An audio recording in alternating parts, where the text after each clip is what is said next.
trades do you think are the biggest bargains in history? All right, so going through number 5, this is last 5 years. Obviously, I've got, well, I can't not put him in there. I've got Lachie Neale, Brownlow winner. And I've said straight away you'd think bargain because you've done a trade for a Brownlow winner. So I think they originally gave up sort of pick 6 and 19, and there was a couple of later exchanges. The reason I don't have him higher is because that pick 6 was in the super draft, and I'm talking about the draft with Walsh, Lukosius, Rankin, the Kings, Baslenka. Yeah. So if the Lions chose not to get Neale, which you can't not pass up a player of Neale's caliber, and he's only gotten better since he moved. But they would have been able to grab someone from that super draft, and every player in that top 8 looks like they're going to be an absolute star. It's the first time I've seen such it's the first time I've seen like a top 8 in the draft where everyone is good. There's usually some Baker around picks 2, 3, 4, 5, whatever. I think was that Rosie I think as well? Yeah, Rosie in at Butters 5. Butters was later. He was picked 12. Yeah, and then Dersman was like 18 or something. Dersman was exactly. So the reason I don't have him higher is because Brisbane could have potentially nabbed, a Ben King or a Connor Rosie or something like that, which obviously, you put him up against Lachie Neale and whoever you get, you're going to be a winner. But that pick 6 was the most worth, it was the most valuable pick 6 in the last 10, 15 years. So that's the reason I say that. And also, Neale wasn't unfortunately able to take them to a flag yet. Last year was obviously a massive chance for them. And he obviously on the Brownlow, but he wasn't able to take them to a flag, which obviously, it's not really on his back, but he was obviously their best player and still is. So to get them to a prelim, I can't have him higher just because there are some absolute bargains next in this list. So at number 4, these are obviously bargains. It's not like player quality. Number 4, we've got Hugh Greenwood to go into the Suns for a future 3rd and future 4th round a few years ago. So I think it was Kane Corns who roasted him for, being such a, handball, tackle, whatever, not like a damaging player and all that. Kane Corns is obviously the biggest nuffy in the AFL industry, and I hope Kane hears this because you are a genuine flog. And legit. Well, congrats to your playing career. You're a magnificent player, but you know nothing. And I don't know if it's just to like get some publicity around your name, but your comments and remarks are just beyond a joke. But anyway, to get Hugh Greenwood to the Suns for a 3rd and 4th round pick, especially in a stage where no one was really going to the Suns except for opportunity. I have a feeling he's really helped from a leadership point of view, but also from a contested side point of view. They obviously got smashed in the midfield for so many years. And I'm sure he's helped with the development of, Real and Anderson and everything, but not to mention becoming one of the best contested players in the AFL. So I think to get him for a 3rd and 4th round pick for the Suns is just an absolute bargain. So at number 3, I've got Tom Mitchell. He was obviously a Brownlow medal winner when he came to Hawthorn. So, to bring in a Brownlow medal winner is a massive deal. They got him in for pick 14 and a later exchange of picks. Pick 14 for a Brownlow medal winner. You take that. He really is the heart and soul of their midfield. I don't know, there's a lot of debate around Tom Mitchell, and, it's obviously obvious, what I'm talking about, like how damaging he is as a player and all that. But, I saw him on the weekend. He got tags, but when he was sort of free and everything, you just saw how much better their movement was when he was involved in the play, because he does enable that streaking play from CJ Jiath, my new favourite player, or he does get that ball out to these awesome areas, and he really is a really, really good player. And I think a lot of people don't see that anymore, just because I think since his Brownlow year, he's been a bit injured and people have sort of doubted how he's gone about it, or how he plays, sorry. So I've got him in at number 3. Number 2, Jared Lyons for pick 43. one of the biggest steals ever. Obviously, Lyons is one of the best midfielders in the comp now. Wait, which trade was that? Was that the first one or the second one? So the second one that got him to Brisbane.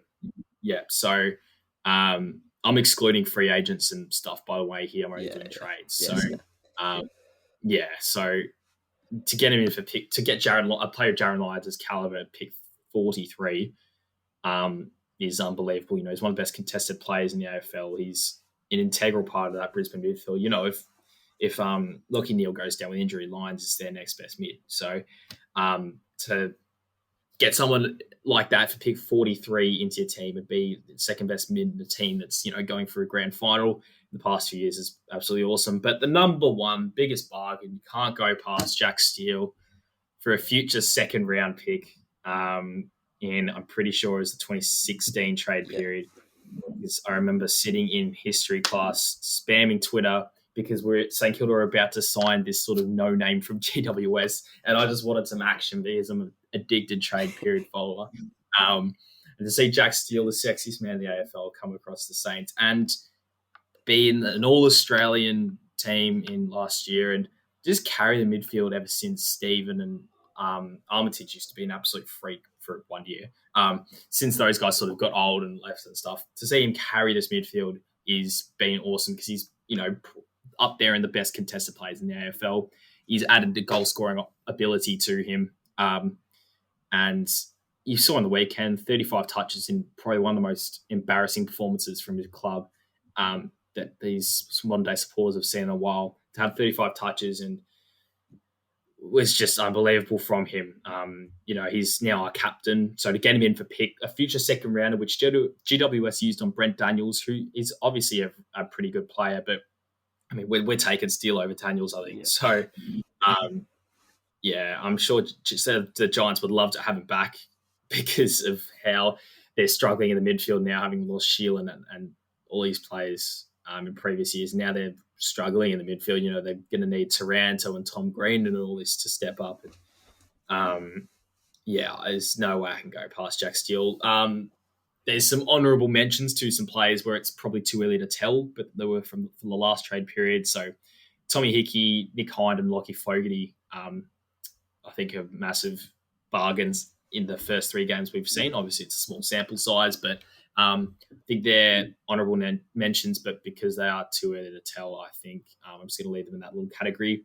I was going to try and include the trade that secured Dougal Howard and Paddy Ryder, but after Ryder has missed obviously the first few games, and he's probably got like a year, if lucky, two left in him. So I'm going to leave it at that. Yeah, I can't lie. My research has failed me here. I've missed a couple key ones there, but I like your top five.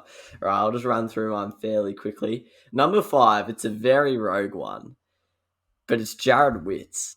In 2016, no, I 100% agree, yeah. He went for pick 44 and pick 64. At the time, he was like a fringe Collingwood player. He didn't even play every game. But he's been, I'd say, consistently a top half ruckman for the Gold Coast Suns. Yeah.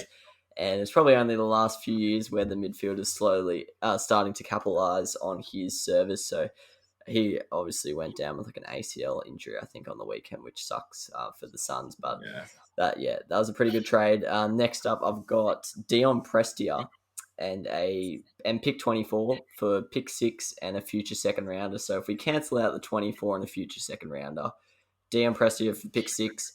Yes, in a lot of cases, a pick 6 can be better than Prestia, but if you tell a club you're going to draft Dion Prestia at pick 6, you're probably taking it, and the fact that he's won 3 premierships with them, I think adds some icing on the cake. I think he was also their best and fairest in like 2019, so I think that's been a good one. Charlie Cameron for pick 12, that's my number 3, obviously one of the best small forwards in the competition, probably hasn't been as good in the last couple years as he was when he first moved over. So hopefully he can get back to his best this year. But for pick 12, I think Charlie Cameron's pretty solid. That was always, I thought, a strange one that Adelaide let him go. And then my top 2 you mentioned, Tom Mitchell at number 2. Just pretty incredible. Brought in 2 All-Australian years. Probably would have been more if he didn't break his leg or whatever he did. And then, number 1, easily, the Neefle 60 disposal The beast. defense specialist. I remember he would always he was a bit like Tom Green sort of in his first few years. He'd just go up and down from the ones to the twos. Every time you'd see on Twitter, like Jack Steele, 48 disposals, 180 Supercoach points in the NEFL. And it was always like, who is this bloke? And then he would play in the ones and he'd do nothing. So he barely actually played, I think, that year. I don't think he got many games. I think he was like a Supercoach prospect. And then he would always just play one game, get dropped for like a month. And I think he only played a handful. But yeah, that's an absolute steal of a pick. Well, that's an accidental. That was an accident.